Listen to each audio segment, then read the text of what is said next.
Wrestling fans have become accustomed to seeing the Wise Man, one of the greatest speakers in WWE history, a WWE Hall of Famer, Paul Heyman, as a regular part of WWE television for over a decade. He's the mouthpiece behind some of the biggest names in the past 2 decades of pro wrestling.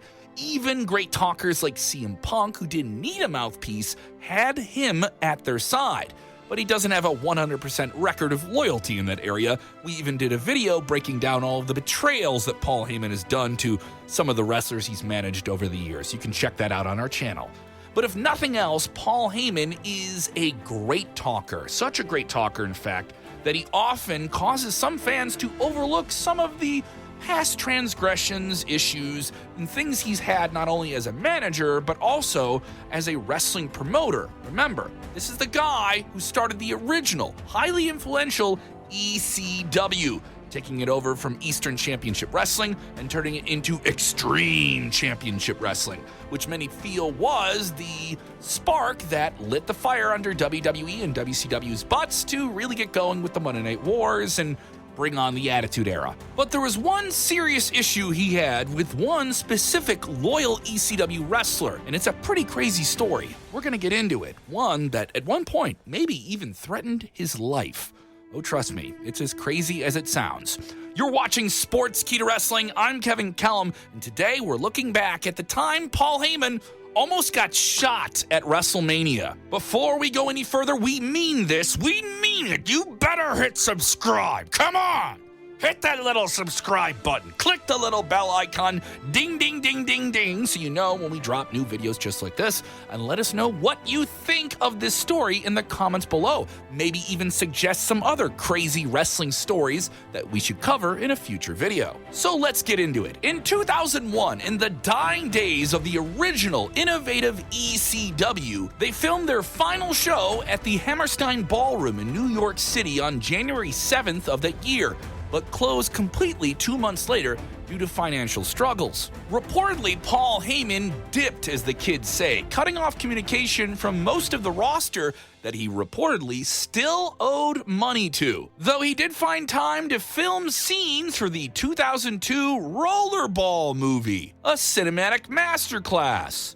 Yes, an action movie about roller derby. Yeah, you're hearing about it for the first time, right? A lot of top ECW talent had already jumped ship to WWE or WCW or were going somewhere else in wrestling altogether. And over the years, it simply became too much. The TV deals slipped out from underneath them, and ECW, the cult trailblazing promotion, had fallen on hard times. Some of the talent even used some of their own money to help fund the promotion. So you can imagine that they felt quite frustrated with the entire situation. Someone who was very frustrated with this process was Tommy Dreamer, the innovator of violence, the heart and soul of the original ECW, had himself invested money, an amount of time that is probably astronomical, and an extreme, for lack of a better phrase, an extreme amount of effort into the company. Dreamer, on his podcast years ago, stated that he had turned down hundreds of thousands of dollars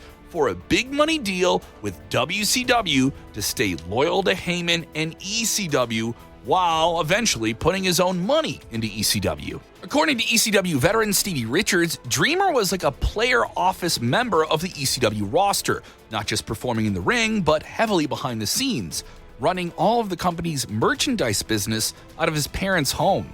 He noted in past interviews about feeling a sense of betrayal and even abandonment when ECW closed its doors. It was a crazy time there in the early part of 2001. In February, things escalated to insane levels, when at the time it was shocking to see the mind behind ECW, Paul Heyman, appear on WWF television as a color commentator, replacing Jerry the King Lawler, who had recently had a falling out with WWE, WWF in real life. Tommy Dreamer was sitting at home watching all this happen with all of the other wrestling fans around the world on Monday Night Raw, right there on his couch, stewing in anger and rage. In all of this, Dreamer maintained communication still with Heyman, who claimed that he wanted to get Dreamer into WWE, especially in a specific supporting role with the upcoming TLC match at that year's WrestleMania, but that fell through, and eventually that role went to Rhino. When he saw Heyman on television with WWE in this official capacity, Dreamer has gone on the record to state that he lost it and started to concoct an unhinged,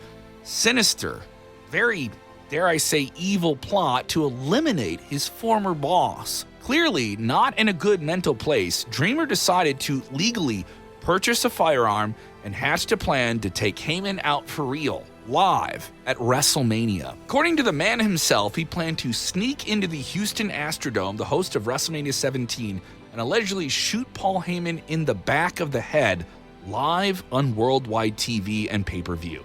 Tommy Dreamer has made note of his intention and the poor state of mental health he was in at the time, during several podcasts and interviews in the past. He also alleged that he planned to take his own life with the same firearm afterward. The more puzzling part of this information is how willingly Dreamer shared it. I mean, does he have to share everything? This is a really, really serious crime you're talking about planning to do. Yeah, that people literally go to jail for the rest of their lives. How did he plan on getting into the building? Well, he planned on sneaking himself in and his gun past the stadium staff and WWE security. Then he planned to just stroll up to the commentary booth mid-show, holding a firearm, and unalive one of the commentators during a worldwide broadcast. I know, it's a gruesome thing to even talk about. It's hard to imagine it even getting past the door, let alone making it to ringside as that type of situation.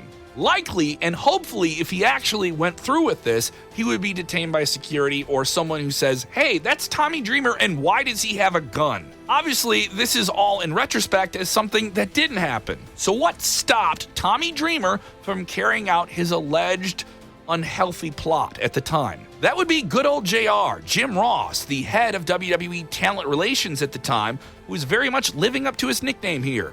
JR was leading up the charge and offered up Tommy Dreamer a contract with WWE. JR insisted that Dreamer would be welcomed into the company and used often, which did turn out to be true looking back at it. Considering the flood of TV-ready wrestling talents hitting the market in 2001 following WWE's purchase of WCW and the fall of ECW, which was also purchased by WWE, Dreamer was quite the pickup. He was a sound pro in the ring who could effectively project emotions and tell genuine stories while being dementedly violent. Tommy accepted the contract and soon apparently snapped back to his senses moments after the phone call. A phone call to his own voicemail message box because Dreamer didn't get the phone call directly from Jim Ross, but a voicemail, a life-changing, and in this case, life-saving voicemail. Breaking down and reflecting on his dreadful, mistaken plan, and then disposing of the weapon he had allegedly purchased in Texas while performing on an independent show, Dreamer knew that his life was going to get better. This essentially saved Tommy Dreamer's life, if the story from a pro wrestler is to be believed. This would also save a lot of bloodshed and trauma for fans and other wrestlers. Tommy made his debut in WWE in mid-2001 in a much better place.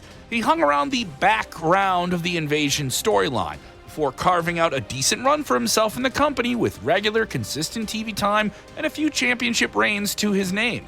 He spent close to a decade with WWE, enjoying 14 reigns as the WWE Hardcore Champion in 2001 and eventually in the unimaginative New York Hardcore Championship belt as well. He worked smaller TV shows within WWE's schedule like Heat before being utilized more heavily in WWE's ECW reboot, ironically and terrifyingly working closely with Paul Heyman during those days, especially for the 2005 ECW One Night Stand pay-per-view, which is still fondly remembered, where Dreamer was featured in the main event, teaming with the Sandman to take on Bubba Ray and Devon Dudley. They didn't win, but it was a big moment nonetheless. He was also featured in a mixed six-person tag team match the following year in the sequel of ECW One Night Stand, teaming with the legendary Terry Funk and Beulah, his wife, in a losing effort to Mick Foley, Lita, and Edge, with Edge pinning Beulah in what Joey Styles described as a disgusting cover. Dreamer would be a featured player in the ECW reboot on Sci-Fi, even outlasting Paul Heyman himself,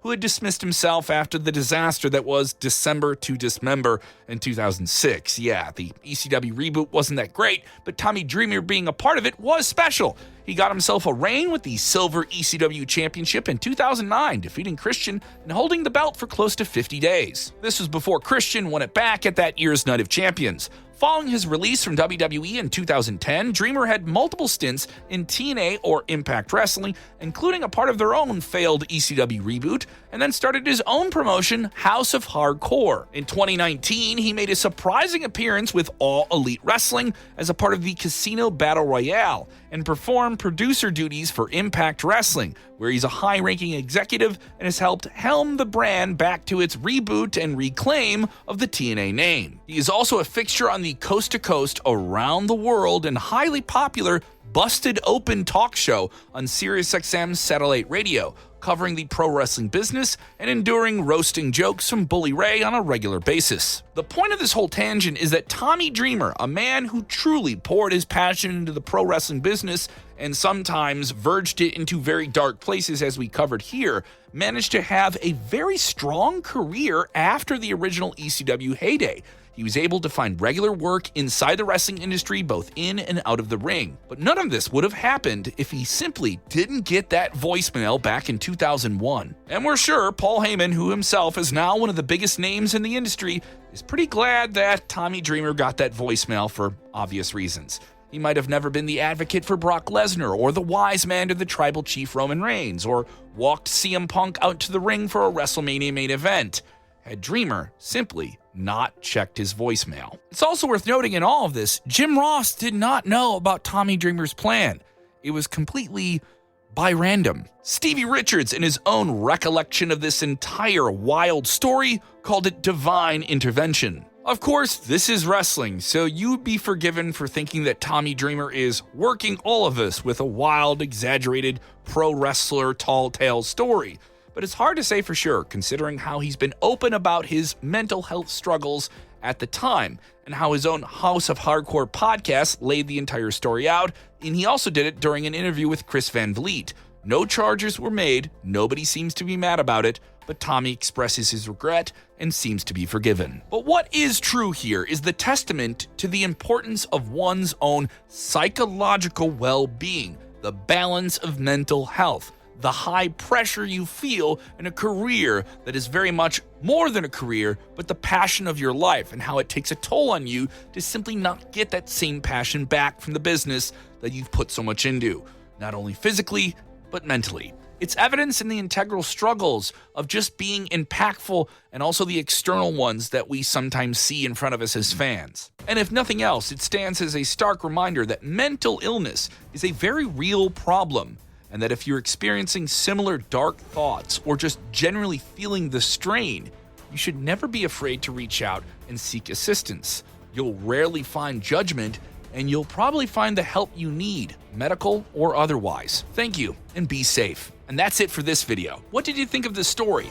What was your favorite Tommy Dreamer moment in his career? Yeah, let us know in the comments below, and sound off about other great stories that you want to hear us tell and dive deep into in wrestling's history. Maybe there's one that we're not even thinking of. Subscribe to Sportskeeda Wrestling for more videos just like this. Share this link with your wrestling friends. That really helps us out and grow the channel, and enable those notifications on so you never miss another video just like this one. You've been watching Sportskeeda Wrestling. Thank you for the time. We'll see you on the next one.